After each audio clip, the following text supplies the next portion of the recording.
Hello students, welcome back. आज हम लोग पढ़ने जा रहे हैं rotational kinetic energy of a rigid body. आपको जैसा कि मैंने सेंटर ऑफ मास में बताया था कि काइनेटिक एनर्जी किसी भी सिस्टम ऑफ पार्टिकल्स की क्या होती है, summation of all the kinetic energy of individual particles.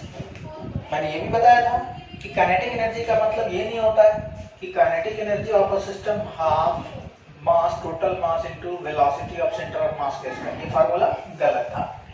जितने भी इंडिविजुअल पार्टिकल्स हैं सिस्टम में, सारे पार्टिकल्स की काइनेटिक एनर्जी का समेशन क्या होता है, kinetic energy of the system. तो मान लेते हैं कि कोई भी रिजिड बॉडी है, तो रिजिड बॉडी में इनफाइनाइट पार्टिकल्स हैं।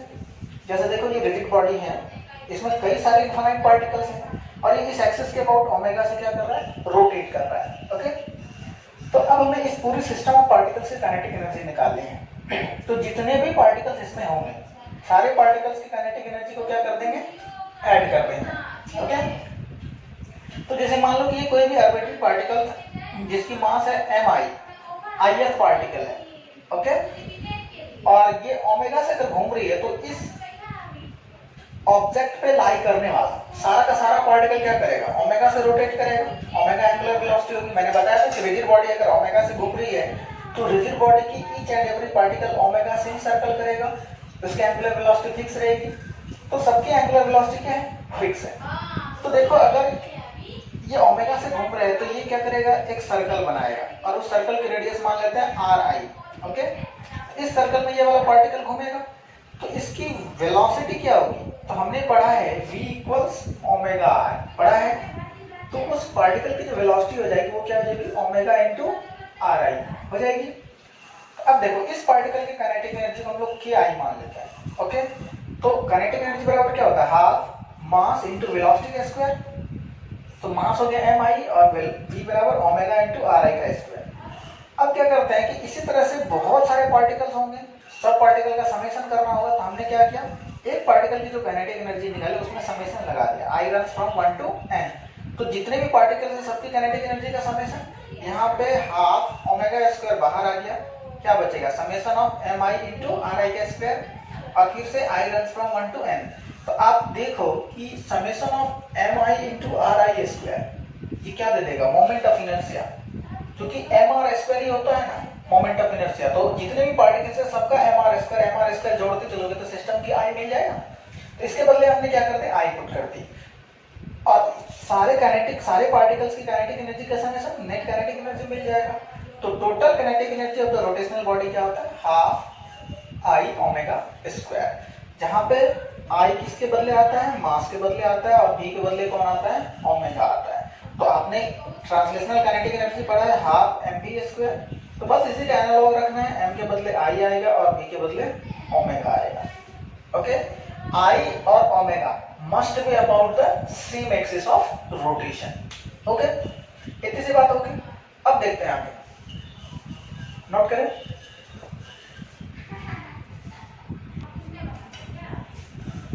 ओके, नेक्स्ट देखते हैं kinetic energy of such body which is translating as well as rotating. कुछ बॉडी ऐसे होते हैं जो ट्रांसलेट भी कर रहे होते हैं, आगे भी बढ़ रहे होते हैं और साथ ही साथ रोटेट भी कर रहे होते हैं, यानी कि रोटेट करके वो आगे बढ़ रहे होते हैं। तो उस बॉडी की काइनेटिक एनर्जी हम लोग कैसे फाइंड करें। तो अभी हमने देखा कि रोटेशनल काइनेटिक एनर्जी कितनी होती है, हाफ आई ओमेगा स्क्वायर।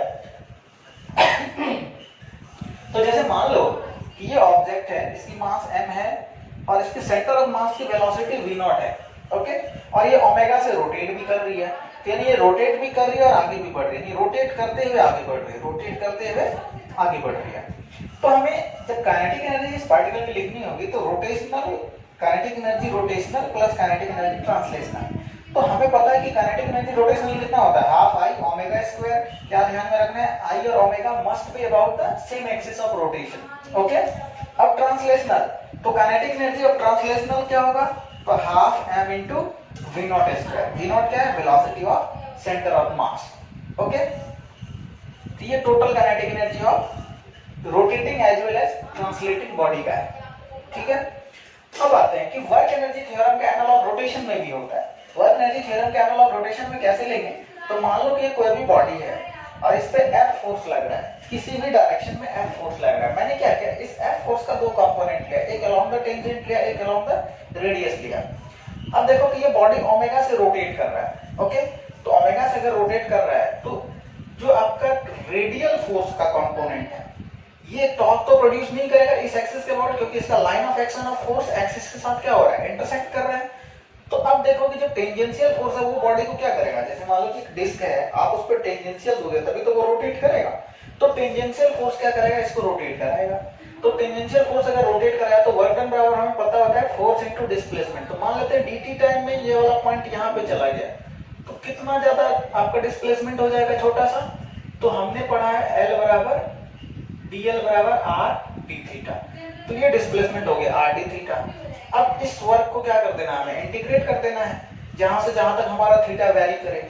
तो ft r d थीटा। अब आपको पता है कि force into perpendicular distance torque होता है, तो टाउ d थीटा का integration from theta 1 to theta 2, अगर एक रोटेशन है तो 0 से 2 पाई हो जाएगा, ओके।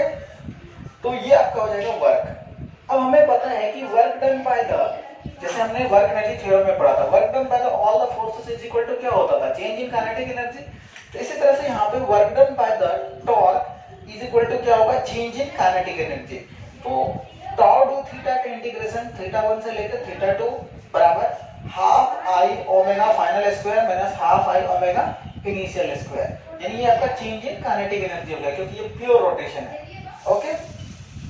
तो ये फार्मूला हमें कब अप्लाई करना है, जब आपका मान लो कि टॉर्क जो है, torque as a function of theta दिया हुआ, थीटा गिवन। जैसे मान लो कि आपके क्वेश्चन में क्या दिया है, टॉर्क बराबर theta square minus 2 theta plus 1, ये टॉर्क है। अब बताना है कि 0 से लेके 2 पाई तक में क्या चेंज इन काइनेटिक एनर्जी होगी, तो हम क्या करेंगे, इस फार्मूला को यूज कर लेंगे, ओके। नेक्स्ट आते हैं इस पे, थोड़ा सा क्वेश्चन देखते हैं,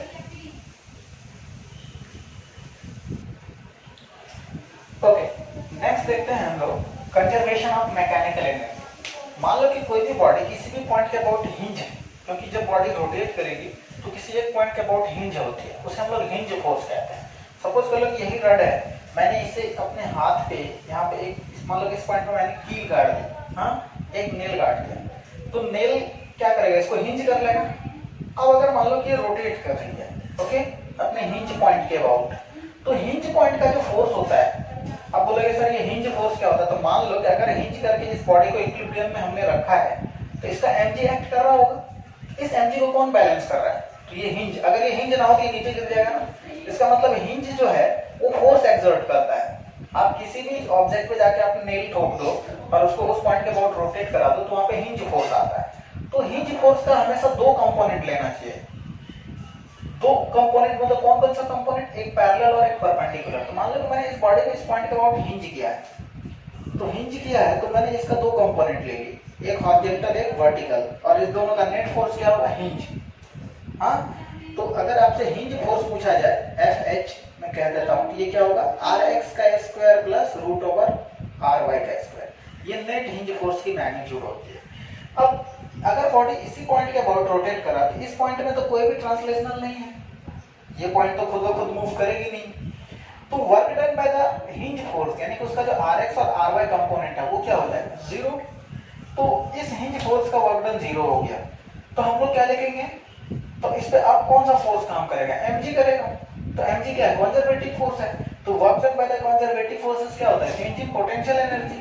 तो इसलिए डेल्टा के प्लस डेल्टा यू बराबर 0 लेते हैं, जिससे आता है kinetic energy final plus kinetic potential energy final must be equal to kinetic energy initial plus potential energy initial, यानी कि टोटल मैकेनिकल एनर्जी क्या रहेगा, कंजर्व रहेगा।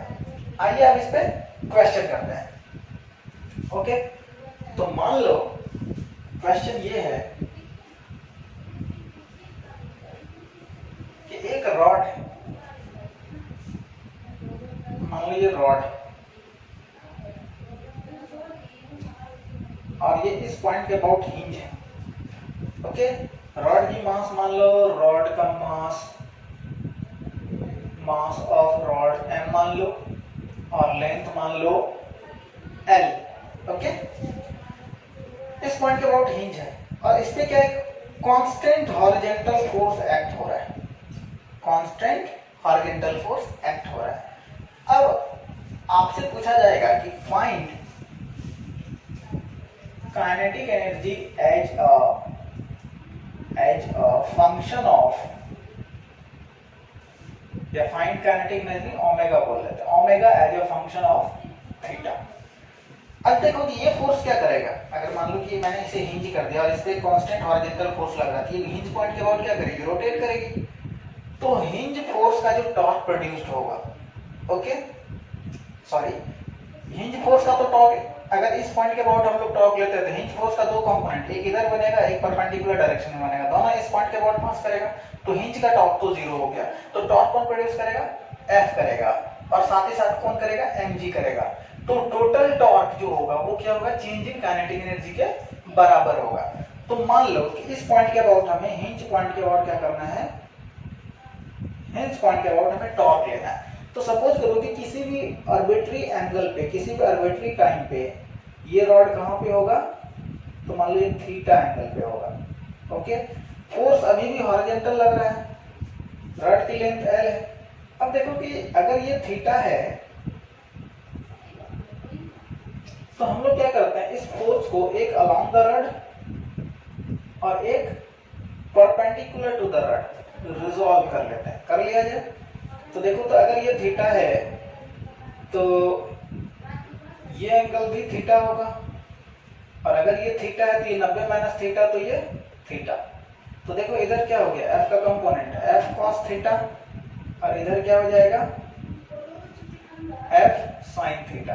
तो एफ साइन थीटा को भी टॉर्क प्रोड्यूस नहीं करेगा, प्रोड्यूस कौन करेगा, एफ कॉस थीटा। अब मान लो कि थीटा के बाद डी थीटा आगे चल गया, कितना आगे चल गया, डी थीटा, इतना वो आगे निकल गया। तो कितना वर्क डन होगा, तो वर्क डन जो होगा वो होगा टॉर्क, यानी कि F cos theta into L, ये टॉर्क होगा, variable torque into D theta, okay, integration 0 से थीटा। तो ये हो गया वर्क डन बाय एफ, ये हो जाएगा, ओके। अब एक और वर्क डन है एमजी का, ठीक है। तो एमजी का वर्क डन लेते हैं। तो मान लो कि इस रॉड पे mg क्या है, सेंटर ऑफ मास पे एक्ट करेगा, और mg वर्टिकली डाउनवर्ड होगा। तो mg का भी दो कंपोनेंट ले सकते हैं, एक अलोंग द रॉड, एक परपेंडिकुलर टू द रॉड। अगर ये थीटा है तो ये भी थीटा बनेगा वर्टिकल के साथ। तो mg का इधर कंपोनेंट क्या हो जाएगा, mg cos थीटा, और इधर कंपोनेंट क्या हो जाएगा, mg sin थीटा। ये दोनों लाइन पैरेलल है, ये दोनों लाइन पैरेलल है, तो ये थीटा तो ये थीटा। अब देखो, तो वर्क डन बाय mg कितना होगा, तो mg sin theta into l/2 into D theta, okay, integration 0 से लेके थीटा। अब देखो कौन सा टॉर्क पॉजिटिव, कौन सा टॉर्क नेगेटिव। ये जो इस रॉड पे ये वाला f cos थीटा जो लग रहा है, ये इसको कैसे घुमा रहा है, ऐसे घुमा रहा है एंटी क्लॉकवाइज, ये पॉजिटिव। और यहीं पे mg क्या कर रहा है, mg का कंपोनेंट इसे ऐसे घुमाएगा, ऐसे, तो ये क्या हो जाएगा, नेगेटिव। इसलिए मैं इस वर्क डन को नेगेटिव लूंगा और इस वर्क डन को पॉजिटिव लूंगा। तो टोटल वर्क डन बराबर अप्लाई करते हैं क्या, वर्क एनर्जी थ्योरम। तो टोटल वर्क डन, तो मान लो कि इसका वर्क डन क्या होगा, एफ कांस्टेंट cos थीटा का इंटीग्रेशन sin थीटा, तो f sin theta into l, ये हो जाएगी, okay. Work done bye mg negative होगा, तो माइनस mg l/2, ये तो बाहर आ गया, sin थीटा का integration minus cos theta, limit 0 से लेके theta, is equal to change in kinetic energy. तो इनिशियल काइनेटिक एनर्जी तो 0 था, तो फाइनल काइनेटिक एनर्जी क्या मानते हैं, हाफ आई ओमेगा स्क्वायर।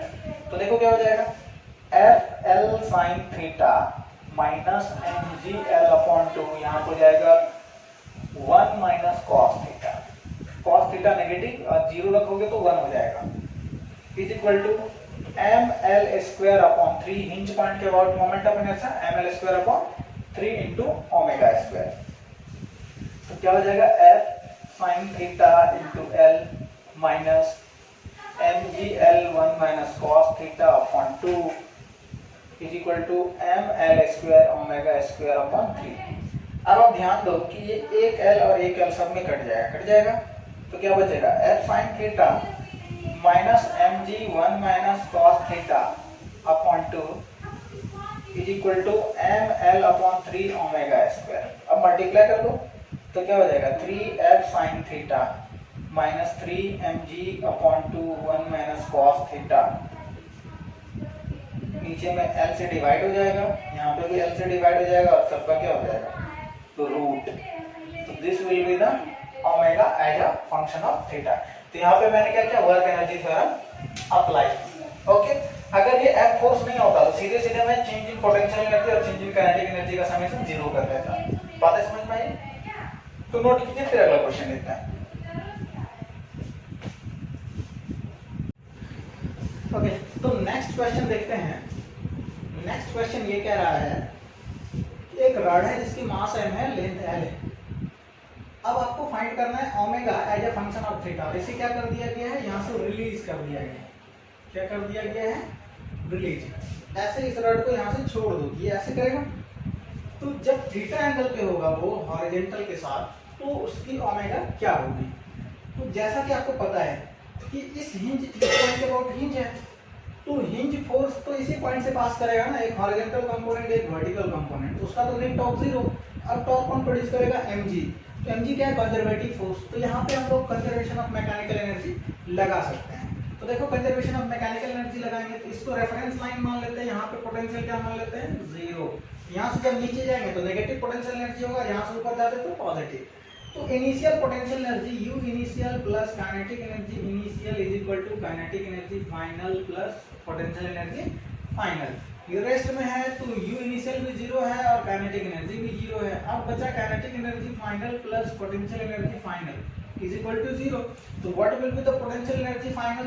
तो देखो इसका सेंटर ऑफ मास कहाँ पे होगा, L/2 पे। जब ये थीटा एंगल पे, ये एंगल थीटा, ये एंगल थीटा, तो ये लेंथ L/2, तो इसका ये वाला कंपोनेंट क्या होगा L/2 cos थीटा और ये वाला कंपोनेंट L/2 sin थीटा होगा।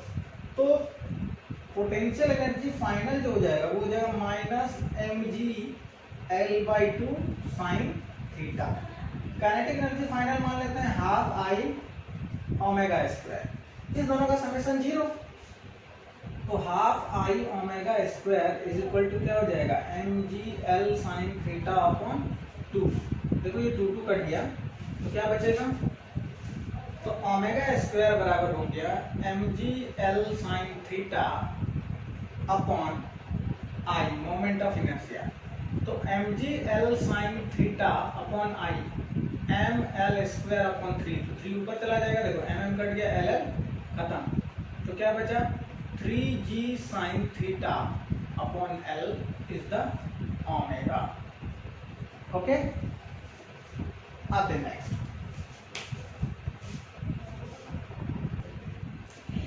ओके, तो नेक्स्ट हम लोग पढ़ते हैं angular momentum. What is angular momentum. तो angular momentum is a moment of moment. जिस तरह आपने टॉर्क पढ़ा था, टॉर्क क्या था, it is that was the moment of force into perpendicular distance. एक ऐसा फोर्स जो रोटेटिंग इफेक्ट पैदा कर सकता है। उसी तरीके से आपने जैसे मोशन में पढ़ा था कि कोई भी मासिक बॉडी अगर उसके पास वेलोसिटी है तो दे मस्ट पोजेस मोमेंटम। हम लोग उसके मास और वेलोसिटी को प्रोडक्ट को हम लोग क्या कहते हैं, मोमेंटम। किसी भी मासिक पार्टिकल की वेलोसिटी मोशन को वेलोसिटी से एनालाइज नहीं किया जाता, उसके मोमेंटम से एनालाइज किया जाता है। उसी तरीके से अगर आप उसी पार्टिकल को एक रोटेटिंग फ्रेम से ऑब्जर्व करो, यानी कि अब जैसे कि मैंने सर्कुलर मोशन में भी पढ़ाया था कि कोई भी बॉडी अगर लीनियर मोशन में भी जा रहा है तो हम लोग उसे रोटेशनल फ्रेम में या सर्कुलर फ्रेम में कन्वर्ट कर सकते हैं।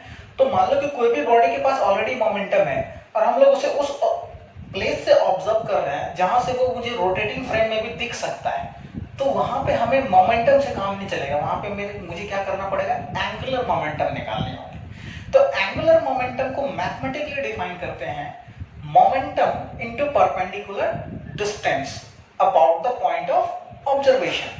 तो it is a moment of momentum. इसको मोमेंट ऑफ मोमेंटम कहा जाता है। ये एल वेक्टर है, हाँ, और इसको हम लोग क्या लिखते हैं, मोमेंटम इनटू परपेंडिकुलर डिस्टेंस, या परपेंडिकुलर मोमेंटम, आप मोमेंटम को ही रिजॉल्व कर लो, इनटू डिस्टेंस अब ये डिस्टेंस कहां से होगा, तो distance must be calculated about point of observation, point of observation, क्योंकि ये जो एंगुलर मोमेंटम है ना, ये पॉइंट ऑफ ऑब्जर्वेशन पे डिपेंड करता है। अब जैसे देखो, मान लो कि कोई भी m मास का एक पार्टिकल है, पहले मैं इस पार्टिकल की, और ये पार्टिकल जो है v वेलोसिटी के साथ इस लाइन के अलोंग चल रही है, मूविंग है, ओके। अब हमें इस ओरिजिन के अबाउट एंगुलर मोमेंटम निकालना है। तो देखो कि अगर इस ओरिजिन के अबाउट देखोगे ना, तो इस मोमेंटम का एक कंपोनेंट जो है ना, वो रोटेटिंग, इस बॉडी को रोटेट कराने की कोशिश करेगा विद रिस्पेक्ट टू ओ। जैसा कि सर्कुलर में मैंने बताया था कि हम लोग ओमेगा किसी भी पॉइंट के अबाउट निकाल सकते हैं। Linear motion is associated with the circular motion, और जब वो उसको हम सर्कुलर मोशन से एसोसिएट कर सकते हैं तो उसमें ओमेगा होगी। तो सिमिलरली इस बॉडी का जो मोशन है उसे हम सर्कुलर मोशन से, रोटेशनल मोशन से एसोसिएट कर सकते हैं। तो उसकी क्या होगी, एक एंगुलर फेनोमेना जनरेट होगा जिसको हम लोग कहेंगे एंगुलर मोमेंटम, ओके। तो m का जो ये कंपोनेंट, मोमेंटम क्या होता है भाई, तो मोमेंटम होता है मास इनटू वेलोसिटी, और डायरेक्शन किधर होता है, जिधर वेलोसिटी होती है। अब इस मोमेंटम का दो कंपोनेंट, इधर mv cos थीटा और इधर mv sin थीटा। अब mv cos थीटा इस लाइन के अलोंग है, पॉइंट ऑफ ऑब्जर्वेशन के अलोंग है। तो अगर आप mv cos थीटा को भूल, sin थीटा को भूल जाओ, तो अगर आप इस पॉइंट से सिर्फ mv cos थीटा को देखोगे तो आपको क्या लगेगा, ये बॉडी लीनियर जा रही है। यानी कि अगर कोई भी मान लो कि कार है या कोई भी व्हीकल है जो इस लाइन के अलोंग मूव कर रहा है और हम इसी रोड पे यहाँ से देख रहे हैं, तो यहाँ से देख रहे हैं तो ये हमें कैसा दिखेगा, लीनियर दिखेगा। लेकिन अगर इसी व्हीकल को अगर हम लोग सर्टेन डिस्टेंस से ऑब्जर्व करते हैं, यहाँ से ऑब्जर्व करते हैं, तो कुछ देर के बाद ये व्हीकल कहाँ पहुँच जाता है, यहाँ पे पहुँच जाता है। तो हमें क्या मिलता है, एंगुलर वेरिएबल मिलता है कि नहीं मिलता है। तो ये जो mv cos थीटा है, अगर मैं इस पॉइंट के अबाउट ऑब्जर्व करूं तो इसी लाइन के अलोंग लाई कर रहा है, तो ये इसको सिंपल मोमेंटम देगा। लेकिन जो mv sin थीटा है वो इसमें क्या जनरेट करेगा, तो एंगुलर वेरिएबल जनरेट करेगा। तो इसलिए हम लोग क्या लिखते हैं कि मोमेंटम जो होता है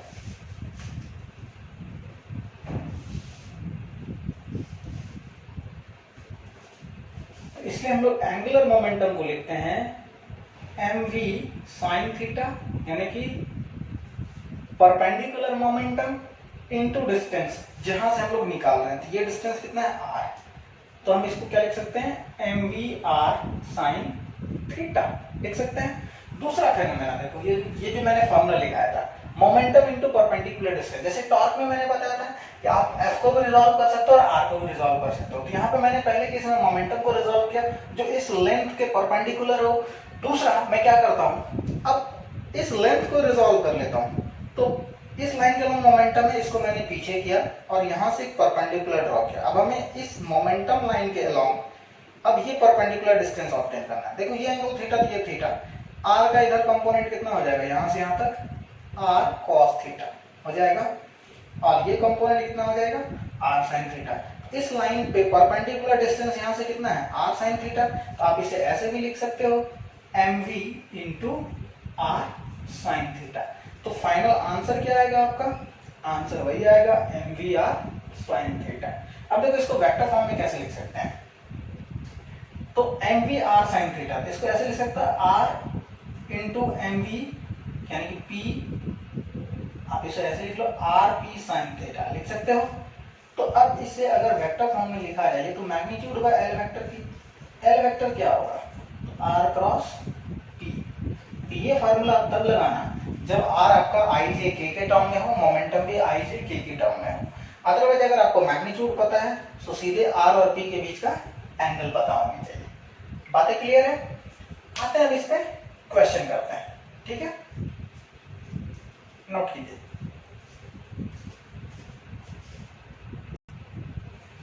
ओके, तो पहला क्वेश्चन देखते हैं उस पे हम लोग एंगुलर मोमेंटम पे। एक नॉर्मल सा क्वेश्चन मैंने लिया है, बहुत ही सिंपल क्वेश्चन है। एक पार्टिकल है जिसकी मास m है और v वेलोसिटी के साथ इस लाइन के अलोंग मूव कर रहा है, इस लाइन के अलोंग मूव कर रहा है, ओके। अब हमें एंगुलर मोमेंटम फाइंड करनी है, angular momentum about o and angular momentum about a। मैंने बताया था कि एंगुलर मोमेंटम क्या है, पॉइंट डिपेंडेंट है, फ्रेम डिपेंडेंट है। ओके, आप कहां से उसे ऑब्जर्व कर रहे हैं पार्टिकल के मोमेंटम को। अगर आप ओ से ऑब्जर्व कर रहे हैं तो देखो इस पार्टिकल की मोमेंटम कितनी होगी, तो m into v, m into v momentum है, एम वी नॉट। अब यहां से परपेंडिकुलर डिस्टेंस क्या होगी, तो एक तरीका है कि आप यहां से एक कोई भी आर्बिट्री डिस्टेंस ले लो r, और मान लो कि वो मोमेंटम के साथ उसकी एंगल कितनी है, थीटा, मान सकते हैं। तो मान लिया अगर ये थीटा है तो ये थीटा। तो देखो अब आप क्या करोगे, r का ये वाला कंपोनेंट r cos थीटा होगा और ये कंपोनेंट r sin थीटा। अब देखो आपका r sin थीटा d के बराबर है, तो क्या लिखोगे, angular momentum about O m we naught, r sin theta लिखो और r sin थीटा को d कर लो। ओके, अब बात रही डायरेक्शन की, तो आपको डायरेक्शन निकालने आना चाहिए, राइट हैंड स्क्रू रूल। कैसा, तो मोमेंटम इस लाइन के अलोंग है और परपेंडिकुलर डिस्टेंस ओरिजिन से ये है, तो r क्रॉस p, या फिर अगर आपको ये जिस तरह आप टॉर्क लेते थे, अगर इस पॉइंट पे फोर्स लगता तो कैसे घूमता, ये ऐसे घूमता, तो उसी तरह से आप मोमेंटम को भी, एंगुलर मोमेंटम की भी डायरेक्शन ऑब्टेन कर सकते हैं।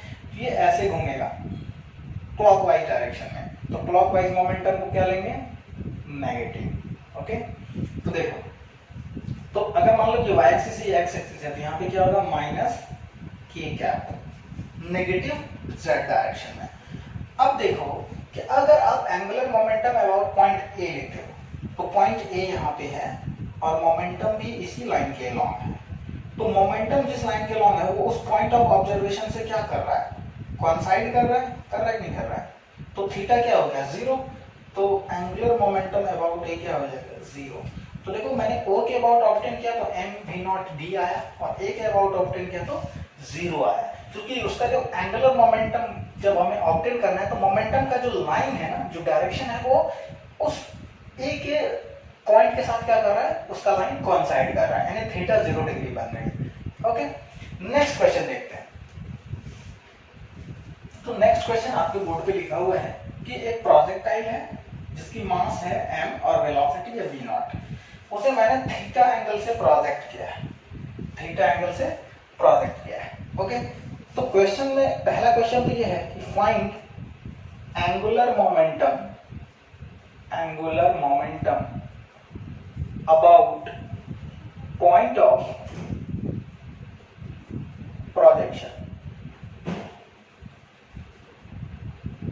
when particle is at h max, जब पार्टिकल मैक्सिमम हाइट पे हो तो इस पॉइंट ऑफ प्रोजेक्शन यानी इस पॉइंट ओ के अबाउट हमें क्या करना है, एंगुलर मोमेंटम फाइंड करना है। तो जैसा कि आपको पता है कि मैक्सिमम हाइट पे इसके पास कौन सी वेलोसिटी होती है, सिर्फ और सिर्फ हॉरिजॉन्टल कंपोनेंट बचता है। तो हॉरिजॉन्टल कंपोनेंट कितना हो जाएगा, तो v नॉट cos थीटा, तो आप मोमेंटम क्या लिखोगे, m v naught cos theta. Okay, अब जब ये मैक्सिमम हाइट पे होता है तो परपेंडिकुलर डिस्टेंस क्या होती है, इस पॉइंट ओ से, तो आप ये भी ऑब्टेन कर सकते हो। तो जैसे देखो, तो यहां से अगर आप मान लो कि कुछ भी एंगल या कुछ भी डिस्टेंस r मानते हो, ये एंगल अल्फा, तो r का एक कंपोनेंट r cos अल्फा और एक कंपोनेंट r sin अल्फा, तो मोमेंटम के परपेंडिकुलर कंपोनेंट क्या होगा, इसे मान लो कि आप इसे r cos अल्फा लिखोगे, ये r cos अल्फा हो जाएगा और ये कितना हो जाएगा, r sin अल्फा। अब ये जो r sin अल्फा है ये आपका क्या होगा, h max ही तो होगा, तो हमें तो परपेंडिकुलर डिस्टेंस चाहिए, ये डिस्टेंस तो चाहिए नहीं, यानी कि m v naught cos theta का ये जो मोमेंटम है उसका परपेंडिकुलर डिस्टेंस चाहिए होता है, जितना r sin थीटा होगा उतना ये भी होगा, क्योंकि आप इसे पीछे कर लोगे और यहाँ से परपेंडिकुलर डालोगे, लाइक दिस। मान लो कि ये लाइन है मोमेंटम की लाइन, ओके, मोमेंटम की लाइन है और आप यहाँ से परपेंडिकुलर ड्रॉ कर रहे हो, तो ये r sin अल्फा, तो ये भी क्या होगा, r sin अल्फा। तो what will B r sin alpha, तो r sin अल्फा की वैल्यू h max के बराबर होगी कि नहीं होगी।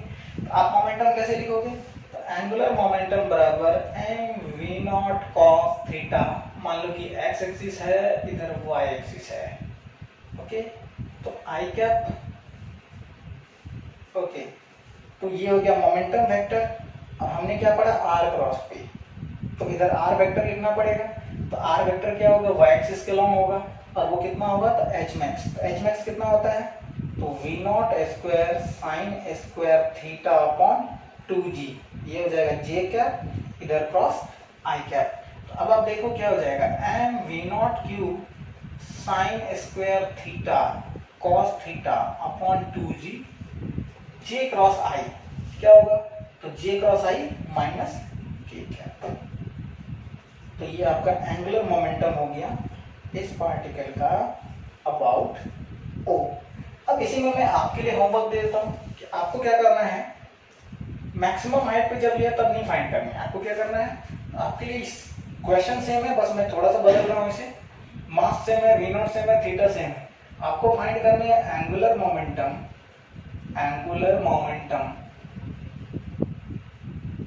Eight t equals t naught. जब टी नॉट टाइम बीत जाएगा तो उस पॉइंट पे, उस इंस्टेंट पे एंगुलर मोमेंटम आपको फाइंड करनी है। तो कैसे फाइंड करोगे, तो देखो angular momentum t equals t not पे, तो आपको इस प्रोजेक्टाइल की वेलोसिटी फाइंड करने आती है t बराबर टी नॉट पे।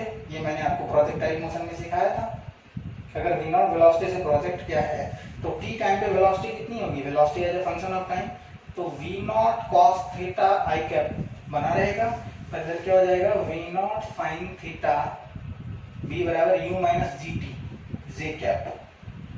तो t बराबर टी नॉट पुट कर देंगे, ये वेलोसिटी हो जाएगी, तो मोमेंटम क्या हो जाएगा, तो m v naught cos theta i cap plus m v naught sin theta minus g t j cap, ये आपका मोमेंटम वेक्टर हो गया। अब किसी भी टी नॉट इंस्टेंट पे आपको पोजीशन वेक्टर भी फाइंड करने आता है, आर वेक्टर बराबर आप क्या लिखते हो, U T plus half A T square. तो u कितना है भाई, u वेक्टर बराबर v naught cos theta i cap into T, x direction में इतना मूव करेगा टी नॉट टाइम में i कैप, और y डायरेक्शन में कितना मूव करेगा, तो v naught sin theta u T minus half G T square, ये क्या होगा उसका j कंपोनेंट होगा। तो ये r वेक्टर मिल गया, ये p वेक्टर मिल गया। तो अगर आप l वेक्टर लिखोगे तो क्या लिखोगे, r क्रॉस p, आप इसे करके लाना। ओके, नेक्स्ट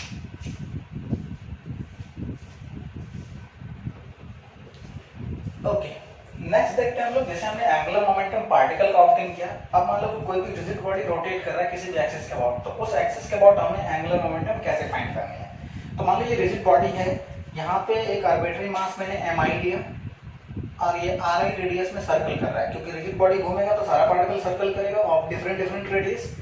तो ठीक है, मान लो कि पूरे बॉडी ओमेगा से घूम रहा है, तो ये भी ओमेगा से घूमेगा, और इसकी लीनियर वेलोसिटी कितनी होगी, ओमेगा r, तो ओमेगा आर आई वेक्टर की लीनियर वेलोसिटी होगी। तो इस पार्टिकल के मैं मोमेंटम क्या लिखूंगा, r क्रॉस p, तो p बराबर m इंटू v, तो v के बदले ओमेगा आर आई, तो ये हो गया एम आई आर आई का स्क्वायर इंटू ओमेगा। अब बोलोगे सर क्रॉस प्रोडक्ट है तो कैसे कर दिया, तो देखो कि आर आई और ओमेगा आई में कितना एंगल है, 90 डिग्री का, तो r cross p sine theta होता है, साइन 90 की वैल्यू 1, इसलिए ये हो गया m i r I square into omega. अब मैं इस पार्टिकल का एंगुलर मोमेंटम फाइंड किया हूँ इस एक्सिस के अबाउट, तो ऐसे ढेर सारे पार्टिकल्स होंगे, तो इसे समीशन में डाल दिया, summation i equals 1 to n, तो ओमेगा बाहर आ जाएगा, where i runs from 1 to n, तो देखो तो एम आई आर आई का square, i runs from 1 to n, ये क्या दे देगा, टोटल क्या दे देगा i। तो ये जो आपका एम आई आर आई का स्क्वायर है, ये आपका क्या हो जाएगा, moment of inertia about this axis of rotation. तो आप एल को क्या लिख सकते हो, आई इंटू ओमेगा। तो अब इसकी डायरेक्शन क्या होगी, तो directed in the direction of omega, जिधर ओमेगा होगा उधर ही क्या होगा, एंगुलर मोमेंटम होगा। तो ओमेगा भी एक्सियल वेक्टर है, अगर ऐसे घूमा तो वर्टिकली अपवर्ड, उल्टा घूमा तो vertically downward, out of the plane होता है। तो ये तो हो गया आपका उस बॉडी का मतलब एंगुलर मोमेंटम जो कि किसी फिक्स एक्सिस के अबाउट रोटेट कर रहा है। अब क्या होता है, कभी कभी बॉडी ट्रांसलेट भी करता है और रोटेट भी करता है, तो उस केस में हम लोग एंगुलर मोमेंटम कैसे फाइंड करेंगे। और हाँ, यहाँ पे एक और इम्पॉर्टेंट बात कि जिस एक्सिस के अबाउट आपका ओमेगा होगा उसी एक्सिस के अबाउट क्या होना चाहिए, मोमेंट ऑफ इनर्शिया भी होना चाहिए। ओके, आगे देखते हैं। अब मान लो कि बॉडी ट्रांसलेट भी कर रहा है, ये कोई भी आर्बिट्री शेप का बॉडी है, ये इसके सेंटर ऑफ मास की रफ्तार है v COM मान लेते हैं, ये आगे भी बढ़ रहा है और घूम भी रहा है ओमेगा के साथ साथ, ठीक है। और मान लो कि हमें इसकी मोमेंट ऑफ मतलब एंगुलर मोमेंटम फाइंड करनी है, सेंटर ऑफ मास की डिस्टेंस मान लेते हैं d। अब इसे हम दो पार्ट्स में देख सकते हैं, एक पार्ट तो ये बॉडी सेंटर ऑफ मास के अबाउट घूम रही है, सेंटर ऑफ मास से मूव कर रही है, कितने डिस्टेंस पे, तो d डिस्टेंस पे, किस पॉइंट के अबाउट, तो पॉइंट O के अबाउट। प्लस यही बॉडी रोटेट भी कर रही है ओमेगा से, ओके। तो ये आपका ट्रांसलेशनल हो जाएगा, translational angular momentum, angular momentum, और ये क्या हो जाएगा आपका rotational angular momentum, rotational angular momentum, okay. तो जब ये combined translational and rotational form में होगा तो आपको क्या करना है, translational angular momentum plus rotational angular momentum लेनी है। तो ट्रांसलेशनल एंगुलर मोमेंटम क्या हो जाएगा, तो mvcom velocity of centre of mass into d। तो देख लो कि अगर ये ऐसे जा रहा है तो r क्रॉस p क्या हो जाएगा, इनटू द प्लेन। तो इनटू द प्लेन आप इसे लिख सकते हो क्लॉकवाइज, प्लस अब रोटेशनल देखो तो I इंटू ओमेगा, ओमेगा भी इसका ऐसा है तो इनटू द प्लेन, ये भी क्लॉकवाइज, ओके। अगर मान लो कि मैं मान लूं कि ये XY प्लेन में है, ये किस प्लेन में है, ये प्लेन है हमारा XY, तो ये क्या होगा माइनस के कैप, ये भी माइनस के कैप, तो टोटल एंगुलर मोमेंटम हो जाएगा mvcom into d minus K cap plus I omega minus K cap. तो जब भी आपको कटार का सिचुएशन मिले, combined translational and rotational situation मिले, तो आपको ट्रांसलेशनल एंगुलर मोमेंटम और रोटेशनल एंगुलर मोमेंटम को क्या कर देना है, जोड़ देना है, ओके। तो नोट करो, फिर इस पे क्वेश्चन करते हैं।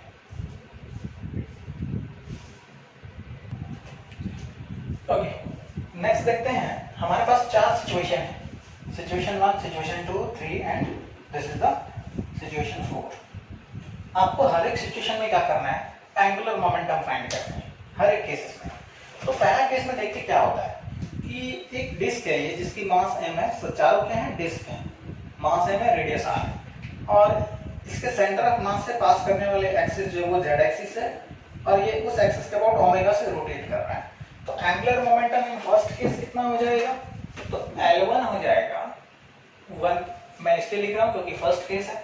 तो मैंने सिखाया कि ये क्या है, कंप्लीटली रोटेट कर रहे हैं किसी फिक्स एक्सिस के अबाउट, तो हमने क्या पढ़ा है I इंटू ओमेगा, तो I क्या हो जाएगा mr²/2, और ओमेगा तो ओमेगा गिवन है। अब डायरेक्शन किधर होगी, in the direction of omega. तो ये देखो ऐसे रोटेट कर रहा है, अब हाथ को घुमाओ तो क्या होगा, z एक्सिस के लॉन्ग आएगा, तो क्या this will be the answer of to this problem. Second case में देखो L2 में क्या हो रहा है कि ये जो डिस्क है ना, ये इस एक्सिस के अबाउट रोटेट कर रही है। मान लो ये एक्सिस है और ये डिस्क है, डिस्क इस एक्सिस के अबाउट ऐसे रोटेट कर रहा है, लाइक दिस, ओके। तो जब ये ऐसे रोटेट कर रहा है तो यहाँ पे भी हम लोग I ओमेगा ही लिखेंगे, लेकिन ध्यान से सोचो, तो मैंने क्या बताया था कि I and omega must be about the same axis. तो ओमेगा जिस एक्सिस के अबाउट है उसी एक्सिस के अबाउट हमें मोमेंट ऑफ इनर्शिया लेनी पड़ेगी। बच्चे क्या करते हैं, इस एक्सिस के अबाउट I लिख लेते हैं और इस एक्सिस के अबाउट ओमेगा है, तो आंसर गलत आ जाएगा। तो देखो, तो इस एक्सिस के अबाउट मोमेंट ऑफ इनर्शिया आप कितना लिखोगे, तो इस एक्सिस के अबाउट मोमेंट ऑफ इनर्शिया हो जाएगा mr² plus md², parallel theorem, this axis are parallel, into omega. अब देखो इसकी भी डायरेक्शन क्या होगी, क्या, क्योंकि पूरा डिस्क ऐसे घूम रहा है तो किस एक्सिस के अबाउट होगा, आउट ऑफ द प्लेन, ठीक है। ये L2 हो गया। अब देखो third one, L3, third case की। अब यहाँ पे सिचुएशन ये है कि डिस्क है, ये ऐसे घूम भी रही है और आगे रोटेट भी कर रही है, घूम भी रही है, सॉरी ये आगे ट्रांसलेट भी कर रही है और रोटेट भी कर रही है। तो v वेलोसिटी के साथ, इसका centre of mass v velocity के साथ आगे बढ़ रही है और रोटेट करते हुए आगे बढ़ रही है, rotation as well as translation हो रहा है। अब हमें इसकी जो सेंटर है इस एक्सिस से d डिस्टेंस पे है। अब हमें इसकी क्या करनी है, एंगुलर मोमेंटम फाइंड करनी है। आपको rotational as well as translational दोनों लगाना पड़ेगा। तो अगर मास इसकी m है तो ट्रांसलेशनल कितनी होगी, mv into D, D is the perpendicular distance, तो d इंटू mv क्या होगा, इंटू द प्लेन, तो माइनस के कैप, तो हो जाएगा mvd minus K cap plus, अब आप इसको क्या लिखोगे, आपने ट्रांसलेशनल लिख लिया, अब रोटेशनल, रोटेशनल क्या हो जाएगा, i इंटू ओमेगा, इस एक्सिस के अबाउट i कितना होगा, mr स्क्वायर अपॉन 2 और ओमेगा भी इधर है, तो i इंटू ओमेगा, ये भी माइनस के कैप के डायरेक्शन में, तो क्या हो जाएगा mr square 2 into omega minus K cap. तो this will be the answer of this problem. Okay, and situation 4, angular momentum of, अब इसमें सिचुएशन अलग है। इसमें क्या है कि डिस्क अपने सेंटर ऑफ मास के अबाउट रोटेट नहीं कर रहा है, जो डायमीटर है उसके अबाउट रोटेट कर रहा है। लाइक ये डिस्क है, ये ऐसे रोटेट कर रहा है, ऐसे, लाइक दिस, ऐसे रोटेट करके आगे बढ़ रहा है। यहाँ पे मान लो कि आप एक सिक्का है, सिक्का को उसके डायमीटर के अबाउट घुमा दो ऐसे, फिर ऐसे पकड़ के घुमा दो, लाइक दिस, ऐसे रोटेट कर रहा है। तो ये इसकी ओमेगा है। तो फिर से हमें इसमें भी रोटेशनल प्लस ट्रांसलेशनल हो रहा है। तो इसमें जो आपका ट्रांसलेशनल है, तो फिर से क्या हो जाएगा, M we naught into D, और D cross M we naught, ये भी माइनस के कैप के डायरेक्शन में, तो M we naught D minus K cap, ये तो आपका हो गया ट्रांसलेशनल।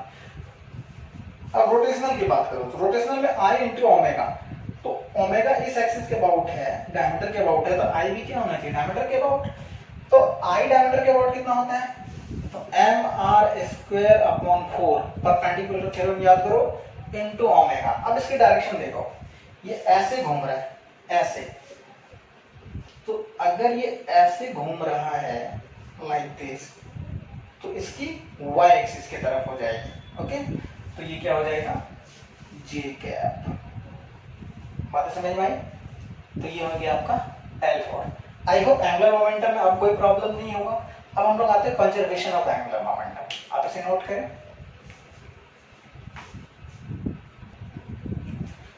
ओके, नेक्स्ट देखते हैं हम लोग conservation of angular momentum, angular momentum की कंजर्वेशन।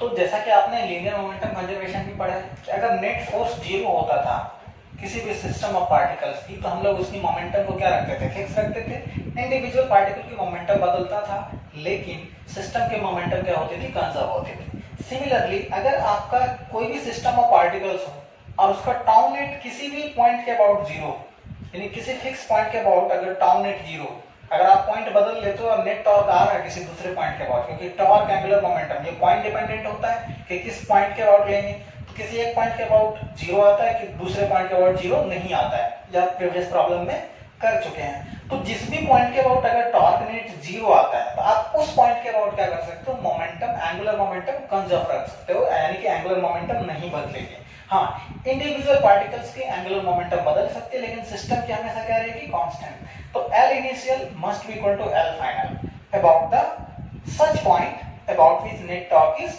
0. Okay? तो इसी में बेस्ट एक प्रॉब्लम करते हैं, आपको अच्छे से समझ में आएगा इस इलस्ट्रेशन से। मान लो कि एक टर्न टेबल है, डिस्क शेप का है ये टर्न टेबल, लाइक दिस,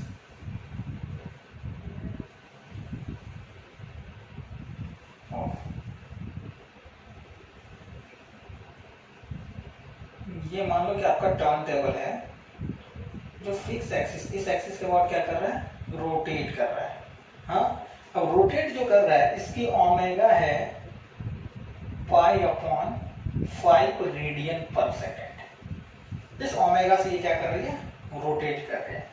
अब इस डिस्क की मोमेंट ऑफ इनर्शिया है, डिस्क की moment of inertia 1200 kg metre square. अब मान लो कि इस डिस्क पे एक आदमी भी है जो अभी कहाँ पे है, सेंटर पे है, ये 80 kg का आदमी है। तो ये टर्न टेबल और ये आदमी दोनों रोटेट कर रहे हैं, रोटेट कर रहे हैं। अब क्या हुआ, कुछ देर बाद इस आदमी ने चलना शुरू कर दिया, यानी इस लाइन के लॉन्ग रेडियली ये मूव करना शुरू कर दिया। तो मूव करना शुरू कर दिया, जब ये इंसान मान लो कि 2 मीटर पे पहुंच गया, यहाँ से 2 मीटर डिस्टेंस पे पहुंच गया, तो अब क्या होगी, ओमेगा, सिस्टम की omega, find omega final when men at 2 metre. अब देखो कि जब ये इंसान यहाँ से चलना शुरू किया होगा, तो जब इंसान इस टर्न टेबल पे मूव करना शुरू कर देगा तो इंसान आगे बढ़ेगा, तो इंसान पे फ्रिक्शन किधर लगेगा? इंसान पे फ्रिक्शन लगेगा आगे, और टर्न टेबल पे किधर लगा? पीछे। ये टर्न टेबल का फ्रिक्शन है वो इंसान का है, और ये आपका क्या हो गया? इस पॉइंट के अबाउट हिंज है तो इसके अबाउट रोटेट कर रही है। अगर आप जिस पॉइंट के अबाउट ये हिंज है या जिस पॉइंट के अबाउट ये घूम रही है उसके अबाउट अगर आप टॉर्क देखो तो इंसान पे भी फ्रिक्शन लग रहा है और हमें इस पॉइंट के अबाउट टॉर्क लेना है, तो फ्रिक्शन क्या होगा? इसके लाइन ऑफ एक्शन से आके जुड़ जाएगा, यानी कि जो फ्रिक्शन का फोर्स है वो इस पॉइंट से आके क्या कर जाएगा? कोइंसाइड कर जाएगा, तो इसका भी टॉर्क 0। ओके, अब देखो इस डिस्क पे फ्रिक्शन लगेगा तो वो भी इसके सेंटर से पास करेगा, तो ये भी 0, और जो हिंज फोर्स है वो भी परपेंडिकुलर होगा, और एक हॉरिजॉन्टल कंपोनेंट एक वर्टिकल कंपोनेंट, तो वो भी इसी पॉइंट से पास करेगा। तो सारा का सारा फोर्स अगर इसी पॉइंट से पास कर रहा है तो इस पॉइंट के अबाउट नेट टॉर्क क्या है? 0। तो इस पॉइंट के अबाउट हम लोग एंगुलर मोमेंटम इनिशियल सिचुएशन में और फाइनल सिचुएशन में बराबर कर सकते हैं। तो देखो इनिशियल सिचुएशन में एंगुलर मोमेंटम कितनी होगी? तो 1200 टर्न टेबल का इंसान का 0 होगा क्योंकि r0 है, into omega pi upon 5 must be equal to final situation में टर्न टेबल का 1200 या इंसान का कितना हो जाएगा? 80 इंटू 2 का स्क्वायर, और ये आपका क्या हो जाएगा? Omega final. तो देखो 1200 पाई अपॉन 5 इक्वल टू क्या हो जाएगा? 1200 और यहाँ पे 320 ना, तो 320 क्या हो जाएगा? 1520 into omega, therefore omega final equals 1200 पाई अपॉन 5 इंटू 1520। तो ये आपका क्या हो जाएगा? आंसर हो जाएगा। जब आप इसे सॉल्व करोगे तो 0.51 रेडियन पर सेकेंड आएगा। ओके, तो this will be the answer to this problem. अब अगला क्वेश्चन करते हैं।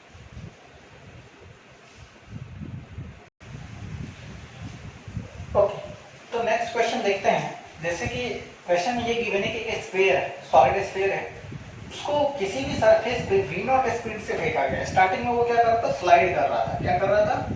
स्लाइड कर रहा था, लेकिन चूंकि रफ सरफेस है तो इस पे फ्रिक्शन लगेगा, तो उसकी वजह से क्या होगा कि इस सॉलिड स्फीयर पे मान लो कि अगर इधर स्लाइडिंग टेंडेंसी है तो फ्रिक्शन इधर लगेगा। इस फ्रिक्शन की वजह से ये क्या करना शुरू कर देगा? रोटेट करना शुरू कर देगा। तो कुछ देर के बाद क्या होगा कि प्योर रोटेशन शुरू हो जाएगी। कुछ इंस्टेंट के बाद आफ्टर सम टाइम क्या होगा कि प्योर रोलिंग शुरू हो जाएगा। तो जब ये प्योर रोलिंग शुरू कर देगा उस सिचुएशन पे इसकी सेंटर ऑफ मास की रफ्तार क्या होगी, ये हमें क्वेश्चन में फाइंड करनी है। तो जैसे हम लोग आगे भी पढ़ेंगे, प्योर रोलिंग का केस क्या होता है? तो जब बॉडी रोटेट भी करती है और ट्रांसलेट भी करती है तो उसके जो पॉइंट ऑफ कांटेक्ट होता है ग्राउंड पे, इस पॉइंट की दो वेलोसिटी होती है। एक तो सेंटर ऑफ मास की वेलोसिटी जिसको हम लोग VCOM कहते हैं, दूसरा अगर ये ऐसे रोटेट कर रही है क्योंकि इस सॉलिड स्फीयर पे फ्रिक्शन इधर लगेगा तो ये इसको कैसे रोटेट कराएगा? ऐसे रोटेट कराएगा, तो ये ऐसे रोटेट कर रहा है। तो ऐसे रोटेट कर रहा है, अगर ओमेगा से रोटेट करा तो इस पॉइंट की रोटेशन की करंट वेलोसिटी कितनी होती है? ओमेगा r, अगर ये रेडियस r है। तो इस पॉइंट को अगर हम रेस्ट में रखते हैं, अगर ये ग्राउंड के रिस्पेक्ट में रेस्ट में आ जाता है तो उस केस को हम लोग कहते हैं प्योर रोलिंग। प्योर रोलिंग के केस में क्या होता है? जो ग्राउंड के कांटेक्ट में पॉइंट होता है वो ऑलवेज रेस्ट में होना चाहिए। तो देखो ये positive VCOM I cap minus omega r I cap, इस दोनों का समेशन क्या होना चाहिए? 0। तो VCOM बराबर क्या आता है? Omega r। ये प्योर रोलिंग की सिचुएशन होती है। ये कैसे सिचुएशन होती है? प्योर रोलिंग की। ओके, आगे इसको हम लोग और भी चर्चा करेंगे, लेकिन जब भी ग्राउंड के कांटेक्ट में कोई भी बॉडी प्योर रोलिंग करेगा तो हम लोग VCOM बराबर ओमेगा r पुट कर सकते हैं, क्योंकि ये पॉइंट ऑफ कांटेक्ट रेस्ट में आ जाता है, तभी इसको प्योर रोलिंग समझते हैं, वहां पे स्लाइडिंग नहीं होती है। ओके, तो मान लो ऐसा सिचुएशन है, तो अब हमें क्या निकालना है कि जब ये प्योर रोलिंग करने लग जाएगा उस समय इसकी वेलोसिटी क्या होगी। तो देखो, तो इस स्फीयर पे फ्रिक्शन इधर लग रहा है और ग्राउंड पे फ्रिक्शन आगे की तरफ लग रहा होगा, तो अगर और इसकी जो mg है वो भी इसी पॉइंट से पास कर रहा होगा, तो इस पॉइंट के अबाउट नेट टॉर्क क्या होगा? 0। mg भी इसी पॉइंट से पास कर रहा है, फ्रिक्शन भी इसी पॉइंट से पास कर रहा है। तो इस पॉइंट के अबाउट क्या कर लेते हैं हम लोग? पॉइंट P मान लेते हैं। एंगुलर मोमेंटम कंजर्व कर सकते हैं, श्योर कर सकते हैं, क्योंकि फ्रिक्शन और mg दोनों क्या है आपका? इसी पॉइंट से पास कर रहा है। ओके, अब देखो तो इनिशियल एंगुलर मोमेंटम, तो इनिशियल एंगुलर मोमेंटम हो जाएगा एम वी नॉट, और मान लो कि ये क्या है radius r, m we naught r, okay, ये इनिशियल एंगुलर मोमेंटम हो गया। फाइनल एंगुलर मोमेंटम क्या होगा, तो फाइनल एंगुलर मोमेंटम ऐसा होगा, अब ये इस पॉइंट के अबाउट प्योर रोल कर रहा है, तो ट्रांसलेट कर रहा है, मान लो इसकी रफ्तार बदल के v हो गई और ये ओमेगा से घूम भी रहा है, तो एल फाइनल आप क्या लिखोगे, जब ये प्योर रोटेशनल प्लस ट्रांसलेशनल दोनों करेगा, तो आप ट्रांसलेशनल लिखोगे तो एम वी इंटू आर और आई इंटू ओमेगा लिखोगे, तो M V into R I omega, I कितना है भाई, तो 2/5 M are square into omega, omega क्या लिख सकते हो आप, v अपॉन आर, क्योंकि मैंने अभी जस्ट बताया है कि v सी एम बराबर ओमेगा, अगर इस इंस्टेंट पे ओमेगा है तो वो क्या होगा, v अपॉन आर के बराबर होगा। तो देखो तो क्या हो जाएगा, ये आर आर कट दिया तो क्या बच जाएगा 7 एम वी आर अपॉन 5। अब दोनों को बराबर कर लो, तो जब आप दोनों को बराबर करोगे तो 7 m v r upon 5 is equal to क्या हो जाएगा भाई, एम वी नॉट आर, अच्छा वहां पे मैंने स्मॉल आर लिया, चलो स्मॉल आर ही मान लो रेडियस, तो ये हो गया m we naught small r, देखो एम और आर खत्म हो जाएगा, तो v बराबर क्या हो गया 5 वी नॉट अपॉन 7। तो जब ये प्योर रोलिंग करेगा तो उस समय इसकी वेलोसिटी इतनी हो जाएगी। अब कंजर्वेशन ऑफ एंगुलर मोमेंटम से करोगे तो आसान हो जाएगा, अगर आप टॉर्क से करोगे तो ये थोड़ा सा टफ हो जाएगा, समझ में आई बात।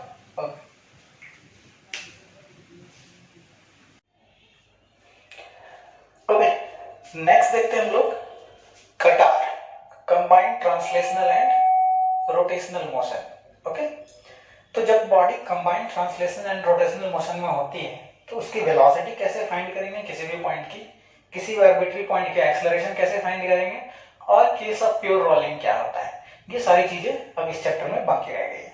तो इसे मान लो कि ये बॉडी है ओमेगा से रोटेट भी कर रही है और सेंटर ऑफ मास की रफ्तार है vc, ओके, और इसकी रेडियस है r, तो मान लो कि ये पॉइंट b है, ये पॉइंट d है, ये a है और ये f है, इस चारों पॉइंट्स के हमें वेलोसिटी फाइंड करनी है, नेट वेलोसिटी। तो आपको पता है कि जब centre of mass itself motion में रहता है तो हर एक पॉइंट की वेलोसिटी सेंटर ऑफ मास के बराबर होती है, क्योंकि ये रिजिड बॉडी है ना, तो सब कॉमन वेलोसिटी के साथ जाएगा। तो किसी भी आर्बिट्री पॉइंट का दो वेलोसिटी होगी, एक due to rotation and other due to translation. तो सबसे पहले हम लोग फाइंड करते हैं पॉइंट ए की वेलोसिटी। अब देखो इस केस में मैंने ए की वेलोसिटी फाइंड किया है, तो सबसे पहले तो सेंटर ऑफ मास अगर vc से जा रहा है तो हर एक पॉइंट की जो वेलोसिटी है ड्यू टू ट्रांसलेशन वो सेंटर ऑफ मास के जैसा होगा, बराबर होगा, तो vc राइट की तरफ है। अब आप देखो कि ये पार्टिकल सर्कल भी कर रहा है इसके रिस्पेक्ट में, तो ये सर्कल जब कर रहा है तो इसकी जो वेलोसिटी होगी वो क्या होगी, linear velocity due to rotation, तो v बराबर omega r into leftward direction में, क्योंकि इसकी घूमने की टेंडेंसी ऐसी है तो टेंजेंट ऐसा होगा। अब नेट वेलोसिटी एट ए, तो इसको आई कैप मान लो, इसको माइनस आई कैप, तो क्या हो जाएगा vc minus omega are I cap. तो इस पॉइंट की जो नेट वेलोसिटी होगी वो इस डायरेक्शन में राइट की तरफ होगी और कितना मैग्नीट्यूड होगा vc माइनस ओमेगा आर। तो पॉइंट ए की वेलोसिटी पता चल गई।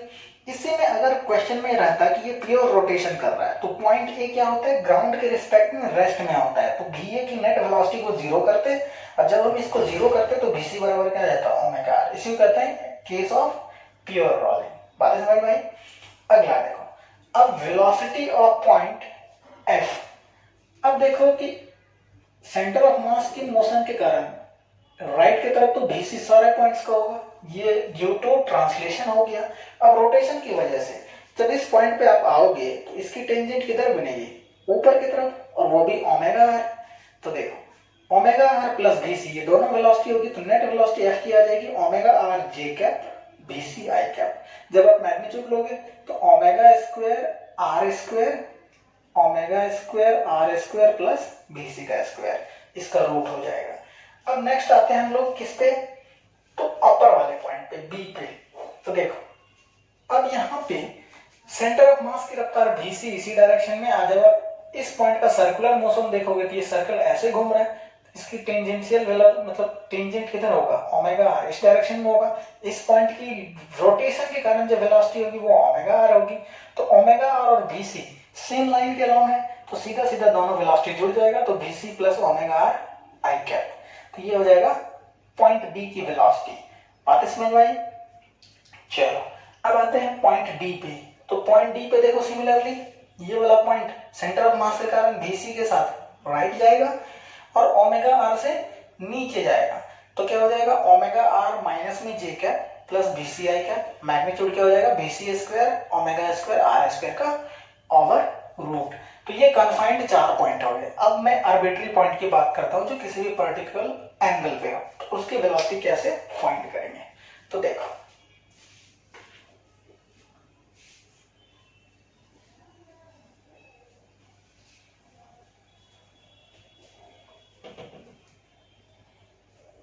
तो मान लो कि हमने इस बॉडी पे कोई भी आर्बिट्री पॉइंट उठाया,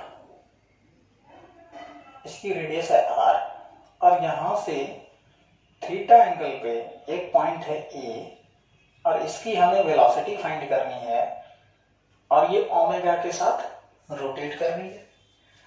अब ये कोई भी जनरल पॉइंट है थीटा एंगल पे, तो देखो क्या होगा कि अगर सेंटर ऑफ मास की रफ्तार भीसी है तो इस पॉइंट पे भीसी इधर होगा, velocity of centre of mass, और रोटेशन की वजह से omega into r along the tangent, ये आपका हो जाएगा ओमेगा आर। अब दो वेलोसिटी है, यानी कि अगर आप पॉइंट ए का एफबीडी बनाओ तो इसके पास 2 वेलोसिटी, एक बीसी और एक ओमेगा आर होगा। अगर हमें इसकी एंगल पता चल जाए तो हम लोग क्या कर सकते हैं, पैरेललोग्राम बना के इसकी रिजल्टेंट वेलोसिटी ऑब्टेन कर सकते हैं ऑब्वियसली कर सकते हैं। तो ये क्या बन जाएगा, इसकी रिजल्टेंट वेलोसिटी। ओके, तो ये वी आर हो जाएगा। तो ध्यान दो, अब ये थीटा कैसे फाइंड करेंगे। तो ये एंगल अगर थीटा है, अब ध्यान दो ये 90 होगा, तो ये 90 माइनस थीटा, तो ये थीटा होगा, ये थीटा, ये 90 माइनस थीटा, तो ये थीटा, तो ये अगेन कितना हो जाएगा 90 माइनस थीटा। तो अब ये एंगल आपका कितना हो गया 90 माइनस थीटा। ओके, आप चाहो तो इसे सीधा सीधा वेक्टर समेशन लगा सकते हो कि resultant velocity is equal to omega r square b c square plus 2 b c omega r cos 90 minus theta, यानी कि साइन थीटा, ये हो जाएगी। दूसरा तरीका आप इसे रिजॉल्व कर लो,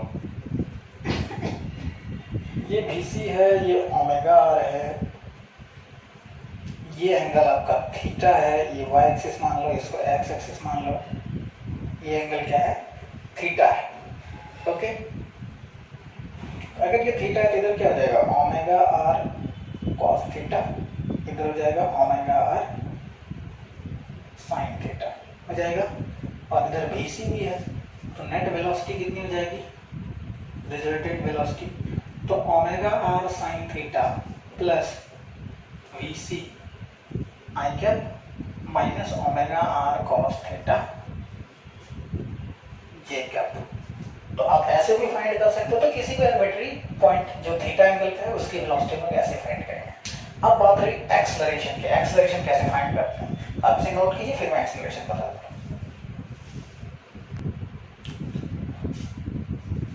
ओके, तो नेक्स्ट एक्सेलरेशन देखते हैं कि एक्सेलरेशन कटार में कैसे फाइंड करें। ओके, तो मान लो कि ये बॉडी है, इसके सेंटर ऑफ मास की एक्सेलरेशन n नॉट है, और ये अल्फा के साथ इसकी एंगुलर एक्सेलरेशन है। ओके, हमें a b c d point की एक्सेलरेशन फाइंड करनी है। तो अगर आप ध्यान से देखो तो किसी भी पॉइंट का 3 एक्सेलरेशन होगा यहाँ पे, जैसा कि मैंने नॉन यूनिफॉर्म सर्कुलर मोशन पढ़ाया था, याद करो। तो नॉन यूनिफॉर्म सर्कुलर मोशन में क्या था, एक सेंट्रीपिटल एक्सेलरेशन था और एक टेंजेंशियल एक्सेलरेशन था। ओके, यहाँ पे एक एक्स्ट्रा एक्सेलरेशन ऐड होगा जो सेंटर ऑफ मास की एक्सेलरेशन होगी। तो पॉइंट ए की अगर मैं बात करूं तो पॉइंट ए सर्कल भी कर रहा है, तो सर्कल कर रहा है तो सेंटर की तरफ omega square r, centre of mass की एक्सेलरेशन ए नॉट है राइट की तरफ, तो ए नॉट, और अल्फा आर क्या होगा अलोंग द टेंजेंट। तो अगर आप ध्यान से देखो तो ए नॉट में से ओमेगा स्क्वायर आर घट जाएगा, तो ये आई कैप के डायरेक्शन में हो जाएगा और ये माइनस जे कैप के डायरेक्शन में। तो नेट एक्सप्रेशन हो जाएगा A naught minus omega square R I cap minus alpha R J cap. ये पॉइंट ए की होगी।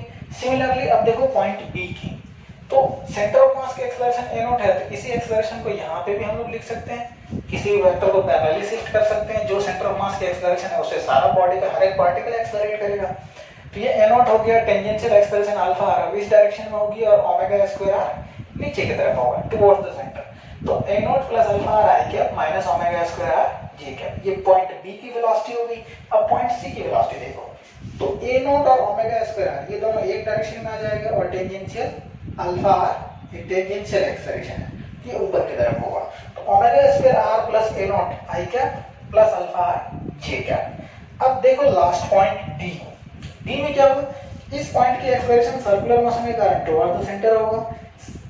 सेंटर ऑफ मास की एक्सेलरेशन राइट की तरफ है और टेंजेंशियल क्या होगा, ऐसे अगर घूम रहा है तो टेंजेंशियल अल्फा आर इधर, तो ए नॉट में से अल्फा आर घटा दो, ये एक्स की तरफ हो जाएगा, तो ए naught minus alpha R I cap और ये पॉजिटिव जी की तरफ ओमेगा स्क्वायर आर। ये नेट एक्सेलरेशन है किस पॉइंट की, डी की। अब देखो कि कभी-कभी प्योर रोलिंग लिख देता है, तो in case of pure rolling हमने क्या पढ़ा है, v बराबर ओमेगा आर। अगर आप इसी को डिफरेंशिएट कर लो तो v बराबर a बराबर क्या आ जाएगा, अल्फा आर। तो जो सेंटर ऑफ मास की एक्सेलरेशन होगी वो अल्फा आर के बराबर होता है। हाँ, अगर ये दोनों बराबर हो जाती है कैंसिल हो जाएगा, तो नेट एक्सेलरेशन बचेगा ओमेगा स्क्वायर आर जे कैप। तो कई बार पूछ दिया जाता है कि ये पॉइंट जो रेस्ट में होता है तो इसकी नेट एक्सेलरेशन बताओ, तो बच्चे कंफ्यूज हो जाते हैं कि ये तो प्योर रोलिंग कर रहा है तो रेस्ट में इसकी कोई एक्सेलरेशन होगी नहीं, इसकी एक्सेलरेशन होती है टुवर्ड्स द सेंटर। बातें समझ में आई, एक एक्सेलरेशन अभी भी बच जाता है। ओके, नोट कीजिए।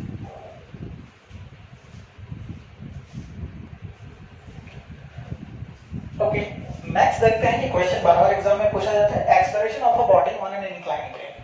किसी भी इंक्लाइंड प्लेन पे किसी भी बॉडी को छोड़ दिया गया और ये बॉडी विदाउट स्लाइडिंग, बिना स्लाइड किए हुए नीचे आ रहा है, तो उसकी एक्सेलरेशन पूछी जाती है कि कितनी एक्सेलरेशन होगी। तो अगर आप ध्यान से देखो तो अगर ये बॉडी है, मान लो इसके रेडियस आर है, तो मास m है, तो इधर mg cos थीटा होगा, इधर mg sin थीटा होगा, ये नॉर्मल रिएक्शन और ये फ्रिक्शन। ओके, तो अगर मैं फोर्स की इक्वेशन लिखूं तो mg sin थीटा बड़ा है, f छोटा है, तभी तो नीचे की तरफ एक्सेलरेट कर रहा है, mg sin theta minus f बराबर ma। अब चूंकि ये स्लाइड नहीं कर रहा है तो ये पॉइंट हमेशा रेस्ट में होगा क्योंकि रोल कर रहा है। तो रोल के केस में मैंने क्या होता है, a बराबर अल्फा, ये पॉइंट रेस्ट में रहेगा, तो a बराबर अल्फा आर। ओके, अब देखते हैं कि इसमें अल्फा आएगा कहां से, तो टॉर्क की वजह से। एक इक्वेशन टॉर्क से मिलेगा हमें।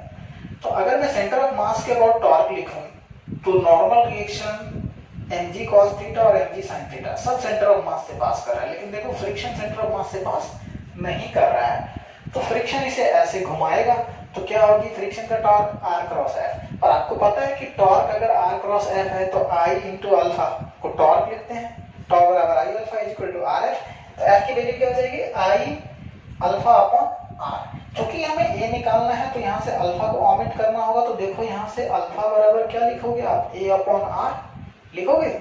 तो अगर अल्फा बराबर a अपॉन r होगा तो यहाँ a अपॉन r रखेंगे, तो ये वाला फॉर्म हो जाएगा I a upon r square. अब इसको इक्वेशन 20 में डाल देते हैं, तो mg sin theta minus I a upon r square बराबर ma।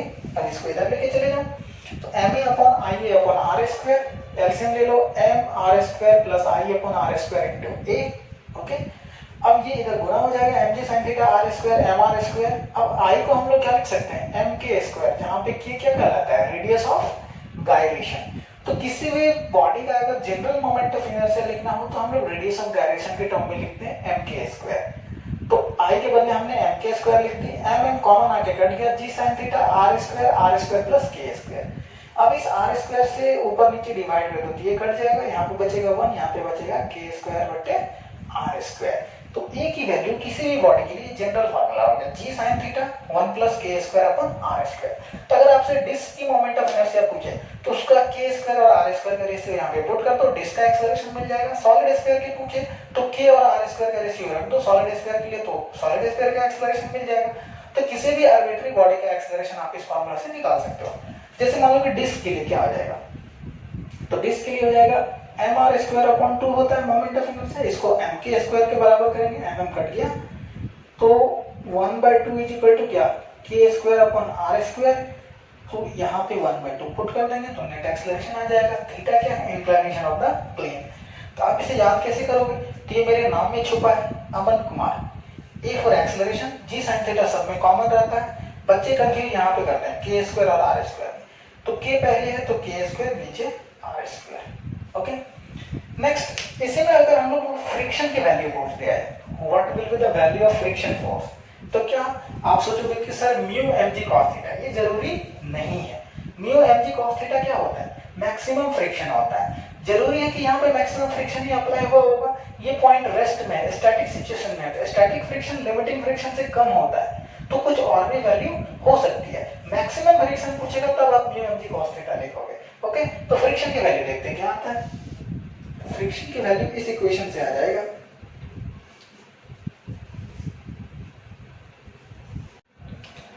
ओके, नेक्स्ट क्वेश्चन में क्या पूछ देता है कि फ्रिक्शन की वैल्यू फाइंड करो। तो हमने यहाँ पे इक्वेशन क्या लिखा था, mg sin theta minus f बराबर है में a की वैल्यू, a को इधर ले आते हैं बराबर f। अब a की वैल्यू रख देते हैं g sin theta 1 plus k square upon r square. देखो mg sin थीटा कॉमन आ जाएगा, 1 प्लस ये r स्क्वायर ऊपर चला जाएगा upon r square plus k square. जब आप इसे सॉल्व करोगे तो r स्क्वायर कट जाएगा, mg sin theta k square r square upon k square, फिर से k स्क्वायर से डिवाइड कर दो तो mg sin theta 1 plus r square upon k square. आपको सेम ही फॉर्मूला लग रहा होगा, लेकिन यहाँ पे डिफरेंस है। एक्सेलरेशन में k ऊपर r नीचे, फ्रिक्शन में r ऊपर k नीचे। अब चूंकि फोर्स है तो m अलग से गुना हो गया। ओके, अब नेक्स्ट इसमें क्या पूछा जाता है कि find the minimum value of mu such that the body does not slide.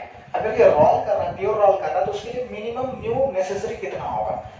तो देखो, तो मैक्सिमम लिमिटिंग फ्रिक्शन कितना है, mg cos थीटा। तो म्यू mg cos थीटा से ये वाली वैल्यू क्या होना चाहिए, छोटा होना चाहिए। तो mu mg cos theta must be less than this. अब देखो यहाँ पे mg कट गया, cos यहाँ पे नीचे आ जाएगा, तो tan थीटा बच जाएगा, तो 1 plus r square upon k square less than equal to mu. तो ये जो वैल्यू होगी म्यू मिनिमम होगी, यानी इतने म्यू पे ये क्या करने लग जाएगा, प्योर रोल करने लग जाएगा। तो आज आपका क्या हो गया, रोटेशन खत्म हो गया। नेक्स्ट लेक्चर में हम लोग क्या देखेंगे, ग्रेविटेशन देखेंगे। Okay, till then best of luck.